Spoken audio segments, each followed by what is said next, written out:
Mama Sabre will share me ever 2 G8 SO. Nana Ama Owusua enemy Dina Sabre trending issue of it to Jano and a major besomo Boko ever a year to my G8 fide SNT. Amenko and Seminole Pecope. I think 2020 a summa drafi that's a moon sem day make us a Meshasaka. Why will be any that I not there a secret will be a G2 Safi dear and some womupa. Nani near Money teacher so for so add dear part I saw for one sem day a be a better bonting power one my ye moto one more sorry go one more to say some court cases nature and they kick out Wabeka and yes and ketwa baby now one capa ever from no more soon we shall come a fear 2019 crossover and era 2020 a few a jai. Enkudem die ye die eni je ekoswo wo mu an ehye sankom nan so afino epi wo mu so na nkom hye no adane ebu e de abom na me kan say esai ye wo sofo pom bia tese wo yo penin pa wo ba ebibi man mu de wo bia enim na tese wa je popularity ba de ye die mu prampo no ni sika nya asem keto aka bia latest bia osofi e wo bi a wo timitire mu e di tineni na me pa chere South African prophet and di Prophet Shepherd Bushiri. Now, as a for Dano, a enlightened Christian gathering church, I don't know, Omutanitia FNECG. Now, also for before era 2020, Emono, I would join a Safumu, Eshel Consa Fiji. Be a great year, pa to say in Kunimdia there, a beshe afimu Emma. Niti afia Shasiman at a case be bab on Tibet Tiana, I and some Pias, a Saturday, Wodi Court, Konabata Senya Sekitwa. Now, the case I went no NSA, Pretoria Magistrate Court, charging with fraud and money laundering, worth an amount of South Africa for sick around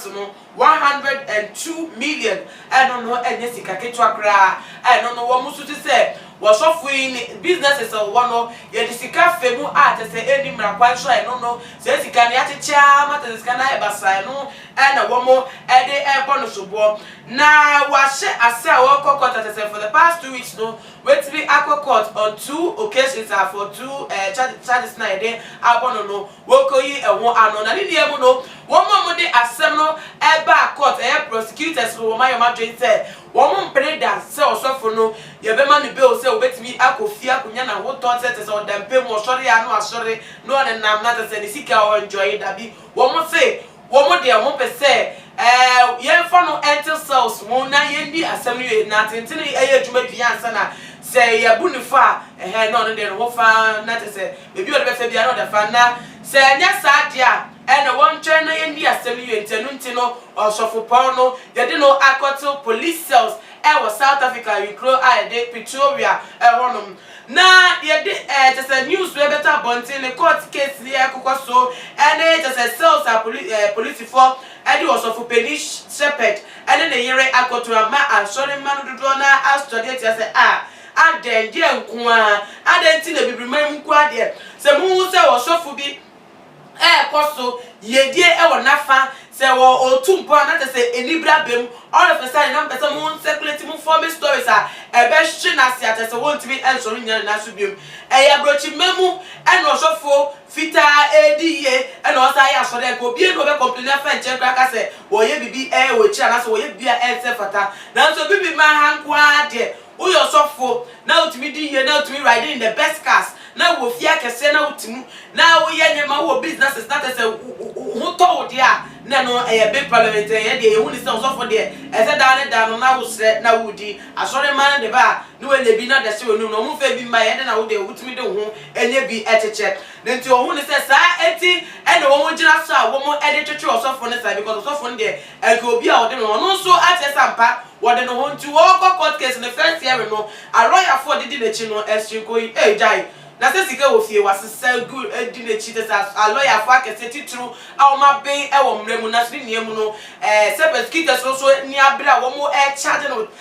fraud and money laundering case into my imagine say be o pa de wo ye den the lawyers for wo ye den said den wo mu ni ma de said wo mo do so said den wo mo brenda e ma ye ma ni be o na no e nam so e ma the second hearing woko piemo ewo Pretoria Magistrate Court wono no man asafo ma adodo na efe no Major 1 ebi mu so no wo musa efe no papa wo bo dompem ko tira wo ye protest say yenya wo so fupeni efa ma no no wo so fupeni no wo nye boni bia ye sika ben ene woni bia ye di sika te say enwo so bo be bo no say wo ye money laundering and that's why ye fraud nti be ya yenya no ebi kra grant interview kra ka say because almost of fupeni ene le ire eda cells inti cramp no empem kra wontimi na isa say ne software wo se na na software or sre nyame e won hira edema no eda prison a awfully uncomfortable te say nyim pem ankasa no woda e no ne nia eda abonti te say awodi wo mane de ekokoso nti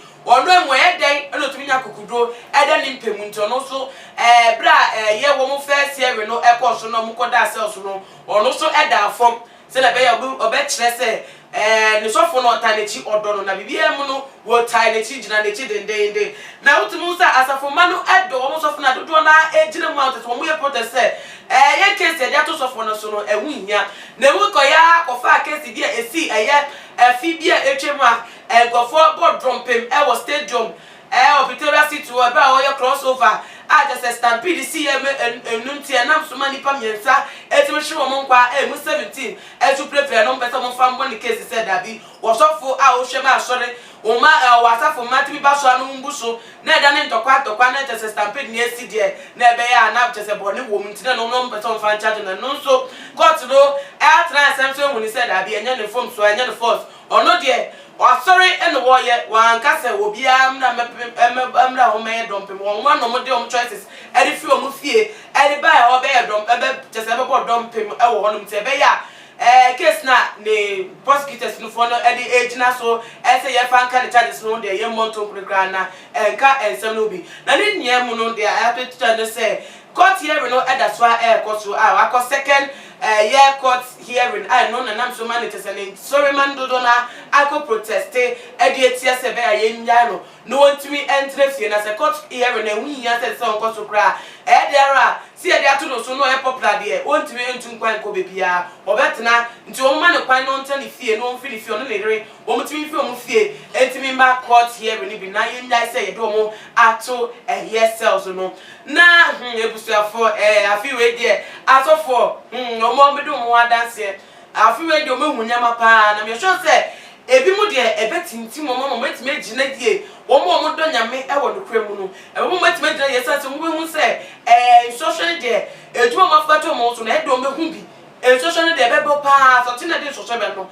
dodo na bebo amana abo mo so nti obemenwe atintim no magina e wo ne nia enim na ebi mu to de o ma hwe asemu a e no mo na me ye bomba ese yakopọ wo soro obehye o mo de na wo hwe asekrapa wasa mo mu so e de gina because afiwe emu enye izisa de beto dwa no na me de asom no adwemi a wofa ensem no ho no mo de anafa etudwa e wo ye comment section na ediem so no share video we e ma dofo busiafo bi biara no so entimi e fa na ni endi echire ebi na ye de anybody ensem na chiwe bi e ba ko we bia se ne ho e be ba fan ate se ne ho nsem bia emba de sentence a obedi bem no ye de basom no di force so a ye de basom no ntimi stay glued to Tuma GH na mo follow yen e wo ye Instagram ye Twitter page at Tuma GH_ near Facebook page Tuma GH. Nana ama obuswa enimdi makramu.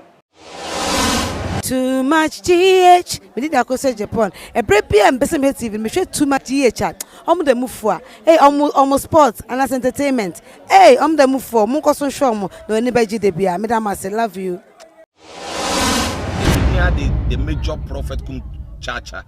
On say me catch was say bomoden na hwe Too much GH. On se me kan ye nyene bone pa na kase yepe wo wi ase ya asonde nti na adam wo hu nyame ye no nyame no wo hu ne ma bi a wo hwehwehwehwe e wo other place ne ade kat won na bomode na be hwe